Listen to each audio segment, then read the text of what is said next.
ನಮಸ್ಕಾರ ಬಂಧುಗಳೇ, ಮಂಗಳವಾರದ ಈ ದಿನ ನಾವು ಮಹೇಶ್ವರಿ ತಾಯಿಯ ಒಂದು ಶಕ್ತಿಶಾಲಿ ಮಂತ್ರವನ್ನು ಪಾರಾಯಣ ಮಾಡಿದ್ದೇವೆ. ಈ ಮಂತ್ರವನ್ನು ಸ್ವತಃ ನಾರಾಯಣ ದೇವರೇ ಹೇಳಿರುವುದು.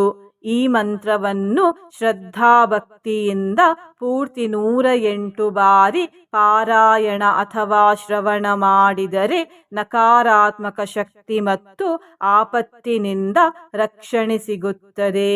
ರಾಹು ಮಹಾದಶೆಯ ದುಷ್ಪ್ರಭಾವದಿಂದ ಮುಕ್ತಿ ದೊರೆಯುತ್ತದೆ. ದುರಿತಗಳು ನಾಶವಾಗುತ್ತವೆ. ಹಿಂದಿನ ಜನ್ಮಗಳ ಪಾಪಕರ್ಮಗಳಿಂದ ಬಿಡುಗಡೆ ಸಿಗುತ್ತದೆ ಮತ್ತು ಸುಖ ಸಮೃದ್ಧಿಯು ಪ್ರಾಪ್ತಿಯಾಗುತ್ತದೆ. ಇಂದಿನ ಮನೆಮದ್ದು ಹೀಗಿದೆ. ನೆಗಡಿ ಇರುವವರು ಈ ಮನೆಮದ್ದನ್ನು ಉಪಯೋಗಿಸಿ.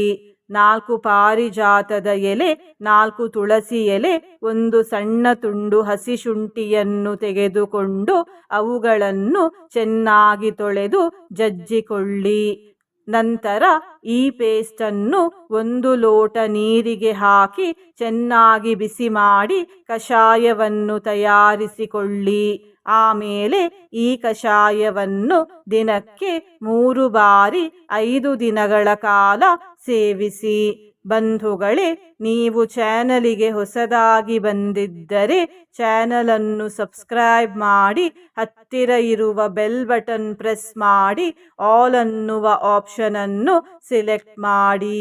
ನೀವು ಸಬ್ಸ್ಕ್ರೈಬ್ ಮಾಡಿದರೆ ನಮಗೂ ಇನ್ನೂ ಹೆಚ್ಚು ವಿಡಿಯೋ ಮಾಡಲು ಸ್ಫೂರ್ತಿ ಸಿಗುತ್ತದೆ ಮತ್ತು ನಿಮಗೂ ನಮ್ಮ ಹೊಸ ವಿಡಿಯೋ ಅಪ್ಲೋಡ್ ಆದ ತಕ್ಷಣವೇ ಸಿಗುತ್ತದೆ.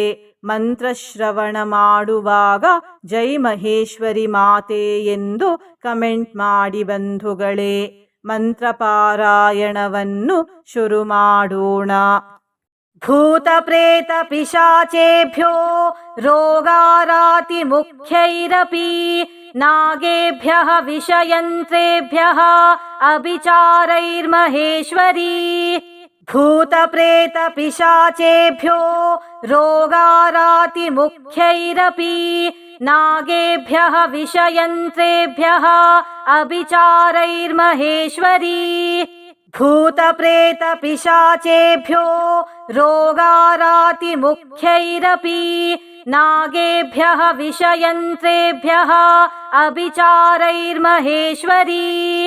ಭೂತ ಪ್ರೇತ ಪಿಶಾಚೇಭ್ಯೋ ರೋಗಾರಾತಿ ಮುಖ್ಯೈರಪಿ ನಾಗೇಭ್ಯಃ ವಿಷಯಂತ್ರೇಭ್ಯಃ ಅಭಿಚಾರೈರ್ಮಹೇಶ್ವರಿ.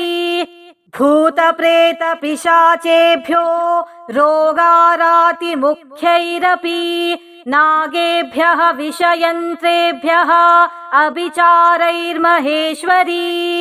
ಭೂತ ಪ್ರೇತ ಪಿಶಾಚೇಭ್ಯೋ ರೋಗಾರಾತಿ ಮುಖ್ಯೈರಪಿ ನಾಗೇಭ್ಯಃ ವಿಷಯಂತ್ರೇಭ್ಯಃ ಅಭಿಚಾರೈರ್ಮಹೇಶ್ವರಿ.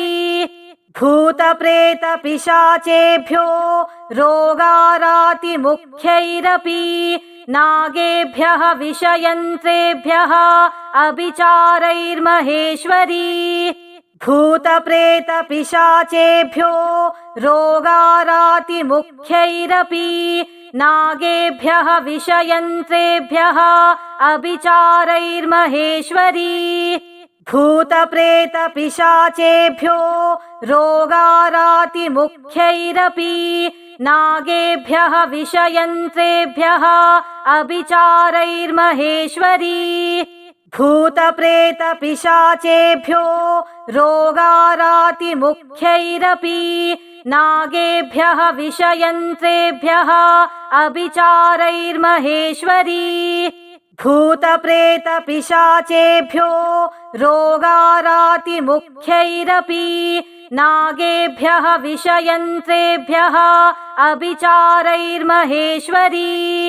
ಭೂತ ಪ್ರೇತ ಪಿಶಾಚೇಭ್ಯೋ ರೋಗಾರಾತಿ ಮುಖ್ಯೈರಪಿ ನಾಗೇಭ್ಯಃ ವಿಷಯಂತ್ರೇಭ್ಯಃ ಅಭಿಚಾರೈರ್ಮಹೇಶ್ವರಿ.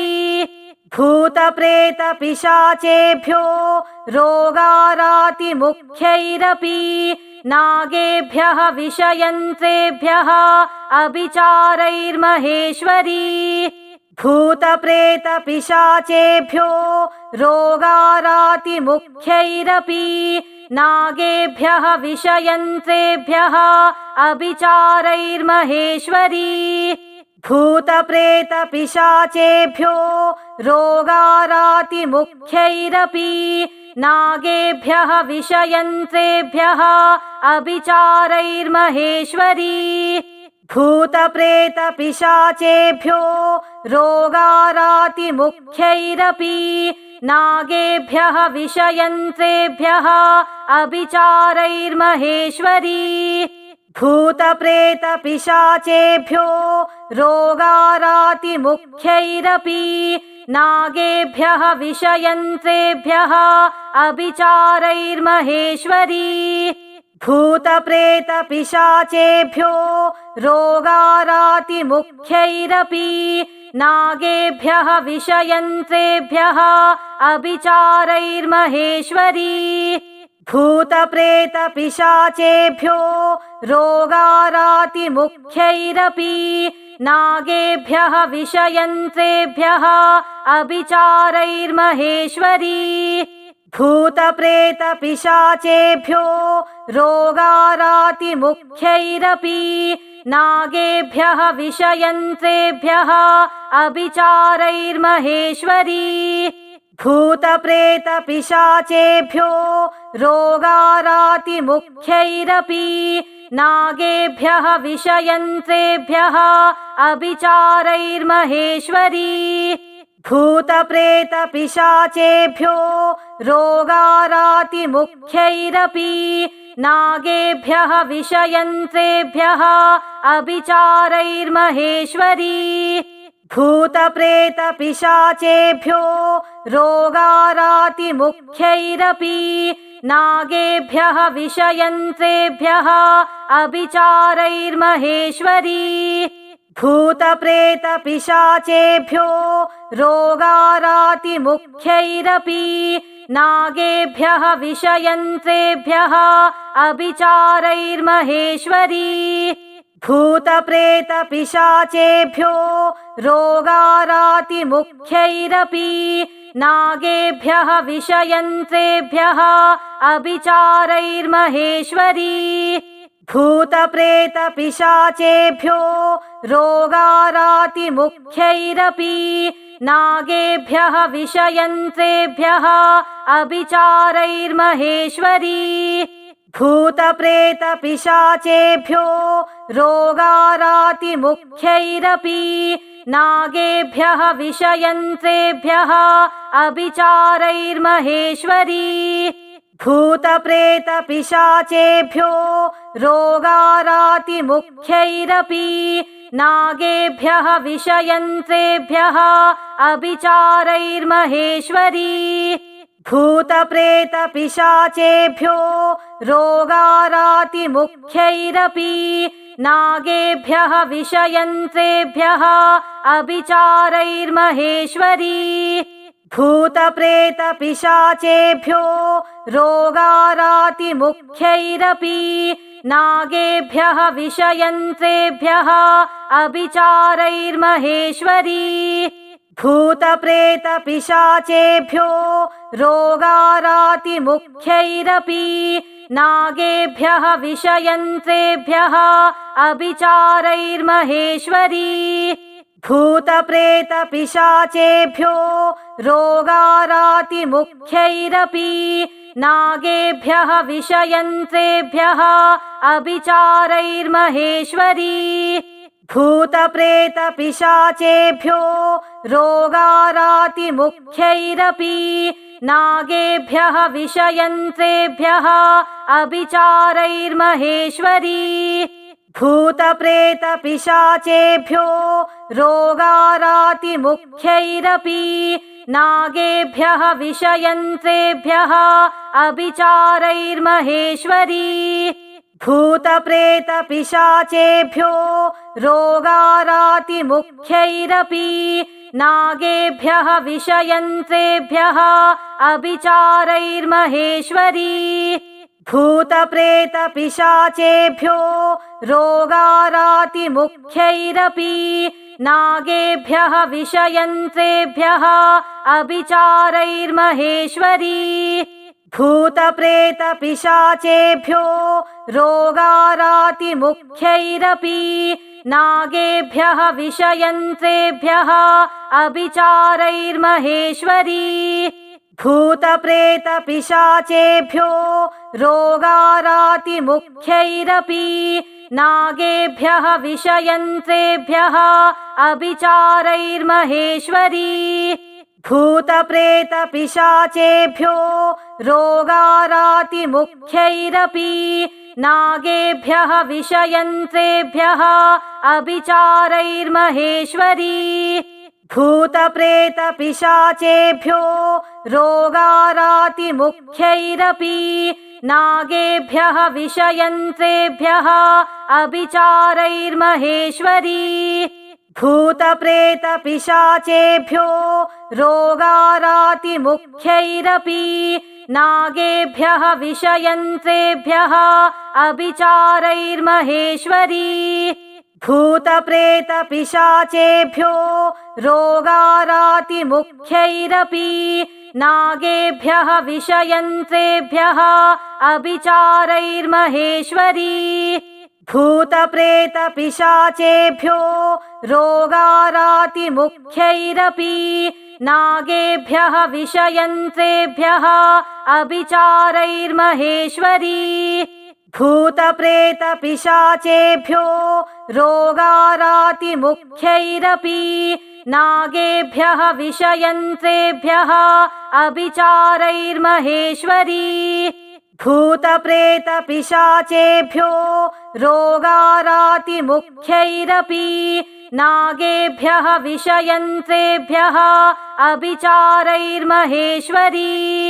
भूतप्रेतपिशाचेभ्यो रोगारातिमुख्यैरपि नागेभ्यः विषयन्त्रेभ्यः अभिचारैर्महेश्वरी भूतप्रेतपिशाचेभ्यो रोगारातिमुख्यैरपि नागेभ्यः विषयन्त्रेभ्यः अभिचारैर्महेश्वरी भूतप्रेतपिशाचेभ्यो रोगारातिमुख्यैरपि नागेभ्यः विषयन्त्रेभ्यः अभिचारैर्महेश्वरी भूतप्रेतपिशाचेभ्यो रोगारातिमुख्यैरपि नागेभ्यः विषयन्त्रेभ्यः अभिचारैर्महेश्वरी भूतप्रेतपिशाचेभ्यो रोगारातिमुख्यैरपि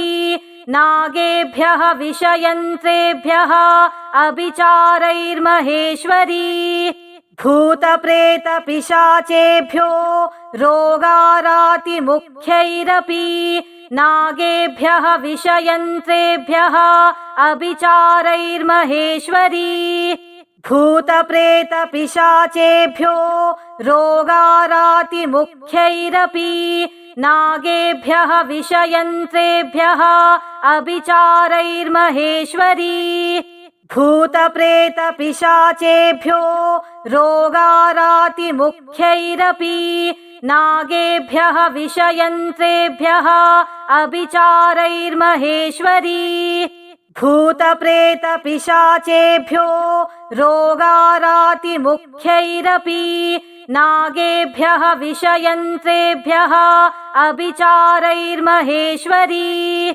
भूतप्रेतपिशाचेभ्यो रोगारातिमुख्यैरपि नागेभ्यः विषयन्त्रेभ्यः अभिचारैर्महेश्वरी भूतप्रेतपिशाचेभ्यो रोगारातिमुख्यैरपि नागेभ्यः विषयन्त्रेभ्यः अभिचारैर्महेश्वरी भूतप्रेतपिशाचेभ्यो रोगारातिमुख्यैरपि नागेभ्यः विषयन्त्रेभ्यः अभिचारैर्महेश्वरी भूतप्रेतपिशाचेभ्यो रोगारातिमुख्यैरपि नागेभ्यः विषयन्त्रेभ्यः अभिचारैर्महेश्वरी भूतप्रेतपिशाचेभ्यो रोगारातिमुख्यैरपि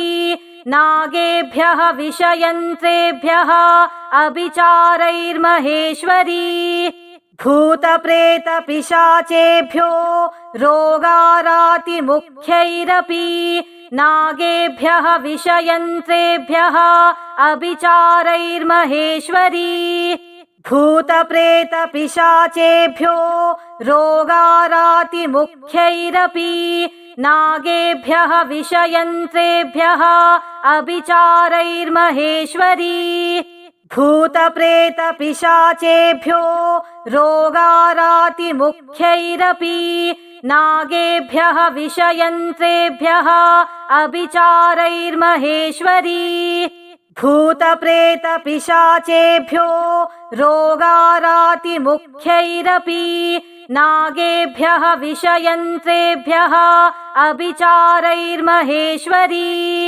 भूतप्रेतपिशाचेभ्यो रोगारातिमुख्यैरपि नागेभ्यः विषयन्त्रेभ्यः अभिचारैर्महेश्वरी भूतप्रेतपिशाचेभ्यो रोगारातिमुख्यैरपि नागेभ्यः विषयन्त्रेभ्यः अभिचारैर्महेश्वरी भूतप्रेतपिशाचेभ्यो रोगारातिमुख्यैरपि नागेभ्यः विषयन्त्रेभ्यः अभिचारैर्महेश्वरी भूतप्रेतपिशाचेभ्यो रोगारातिमुख्यैरपि नागेभ्यः विषयन्त्रेभ्यः अभिचारैर्महेश्वरी भूतप्रेतपिशाचेभ्यो रोगारातिमुख्यैरपि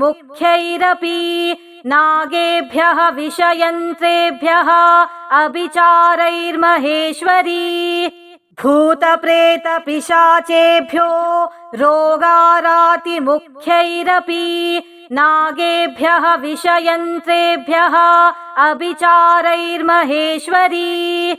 भूतप्रेतपिशाचेभ्यो रोगारातिमुख्यैरपि नागेभ्यः विषयन्त्रेभ्यः अभिचारैर्महेश्वरी भूतप्रेतपिशाचेभ्यो रोगारातिमुख्यैरपि नागेभ्यः विषयन्त्रेभ्यः अभिचारैर्महेश्वरी भूतप्रेतपिशाचेभ्यो रोगारातिमुख्यैरपि नागेभ्यः विषयन्त्रेभ्यः अभिचारैर्महेश्वरी भूतप्रेतपिशाचेभ्यो रोगारातिमुख्यैरपि नागेभ्यः विषयन्त्रेभ्यः अभिचारैर्महेश्वरी भूतप्रेतपिशाचेभ्यो रोगारातिमुख्यैरपि नागेभ्यः विषयन्त्रेभ्यः अभिचारैर्महेश्वरी भूतप्रेतपिशाचेभ्यो रोगारातिमुख्यैरपि नागेभ्यः विषयन्त्रेभ्यः अभिचारैर्महेश्वरी भूतप्रेतपिशाचेभ्यो रोगारातिमुख्यैरपि नागेभ्यः विषयन्त्रेभ्यः अभिचारैर्महेश्वरी भूतप्रेतपिशाचेभ्यो रोगारातिमुख्यैरपि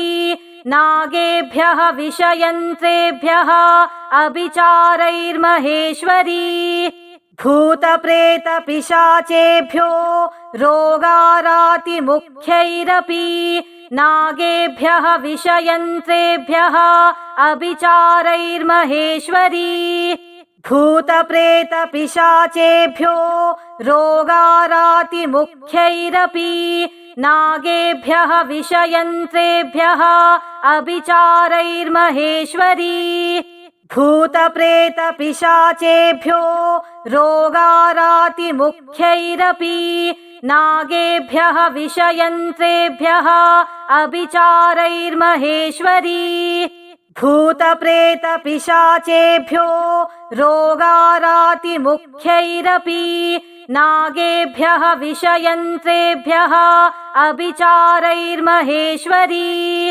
भूतप्रेतपिशाचेभ्यो रोगारातिमुख्यैरपि नागेभ्यः विषयन्त्रेभ्यः अभिचारैर्महेश्वरी भूतप्रेतपिशाचेभ्यो रोगारातिमुख्यैरपि नागेभ्यः विषयन्त्रेभ्यः अभिचारैर्महेश्वरी भूतप्रेतपिशाचेभ्यो रोगारातिमुख्यैरपि नागेभ्यः विषयन्त्रेभ्यः अभिचारैर्महेश्वरी भूतप्रेतपिशाचेभ्यो रोगारातिमुख्यैरपि नागेभ्यः विषयन्त्रेभ्यः अभिचारैर्महेश्वरी भूतप्रेतपिशाचेभ्यो रोगारातिमुख्यैरपि नागेभ्यः विषयन्त्रेभ्यः अभिचारैर्महेश्वरी भूतप्रेतपिशाचेभ्यो रोगारातिमुख्यैरपि नागेभ्यः विषयन्त्रेभ्यः अभिचारैर्महेश्वरी भूतप्रेतपिशाचेभ्यो रोगारातिमुख्यैरपि नागेभ्यः विषयन्त्रेभ्यः अभिचारैर्महेश्वरी भूतप्रेतपिशाचेभ्यो रोगारातिमुख्यैरपि नागेभ्यः विषयन्त्रेभ्यः अभिचारैर्महेश्वरी भूतप्रेतपिशाचेभ्यो रोगारातिमुख्यैरपि नागेभ्यः विषयन्त्रेभ्यः अभिचारैर्महेश्वरी भूतप्रेतपिशाचेभ्यो रोगारातिमुख्यैरपि नागेभ्यः विषयन्त्रेभ्यः अभिचारैर्महेश्वरी भूतप्रेतपिशाचेभ्यो रोगारातिमुख्यैरपि नागेभ्यः विषयन्त्रेभ्यः अभिचारैर्महेश्वरी भूतप्रेतपिशाचेभ्यो रोगारातिमुख्यैरपि नागेभ्यः विषयन्त्रेभ्यः अभिचारैर्महेश्वरी भूतप्रेतपिशाचेभ्यो रोगारातिमुख्यैरपि नागेभ्यः विषयन्त्रेभ्यः अभिचारैर्महेश्वरी भूतप्रेतपिशाचेभ्यो रोगारातिमुख्यैरपि नागेभ्यः विषयन्त्रेभ्यः अभिचारैर्महेश्वरी भूतप्रेतपिशाचेभ्यो रोगारातिमुख्यैरपि नागेभ्यः विषयन्त्रेभ्यः अभिचारैर्महेश्वरी भूतप्रेतपिशाचेभ्यो रोगारातिमुख्यैरपि नागेभ्यः विषयन्त्रेभ्यः अभिचारैर्महेश्वरी भूतप्रेतपिशाचेभ्यो रोगारातिमुख्यैरपि नागेभ्यः विषयन्त्रेभ्यः अभिचारैर्महेश्वरी भूतप्रेतपिशाचेभ्यो रोगारातिमुख्यैरपि नागेभ्यः विषयन्त्रेभ्यः अभिचारैर्महेश्वरी भूतप्रेतपिशाचेभ्यो रोगारातिमुख्यैरपि नागेभ्यः विषयन्त्रेभ्यः अभिचारैर्महेश्वरी भूतप्रेतपिशाचेभ्यो रोगारातिमुख्यैरपि नागेभ्यः विषयन्त्रेभ्यः अभिचारैर्महेश्वरी भूतप्रेतपिशाचेभ्यो रोगारातिमुख्यैरपि नागेभ्यः विषयन्त्रेभ्यः अभिचारैर्महेश्वरी भूतप्रेतपिशाचेभ्यो रोगारातिमुख्यैरपि नागेभ्यः विषयन्त्रेभ्यः अभिचारैर्महेश्वरी भूतप्रेतपिशाचेभ्यो रोगारातिमुख्यैरपि नागेभ्यः विषयन्त्रेभ्यः अभिचारैर्महेश्वरी भूतप्रेतपिशाचेभ्यो रोगारातिमुख्यैरपि नागेभ्यः विषयन्त्रेभ्यः अभिचारैर्महेश्वरी भूतप्रेतपिशाचेभ्यो रोगारातिमुख्यैरपि नागेभ्यः विषयन्त्रेभ्यः अभिचारैर्महेश्वरी भूतप्रेतपिशाचेभ्यो रोगारातिमुख्यैरपि नागेभ्यः विषयन्त्रेभ्यः अभिचारैर्महेश्वरी भूतप्रेतपिशाचेभ्यो रोगारातिमुख्यैरपि नागेभ्यः विषयन्त्रेभ्यः अभिचारैर्महेश्वरी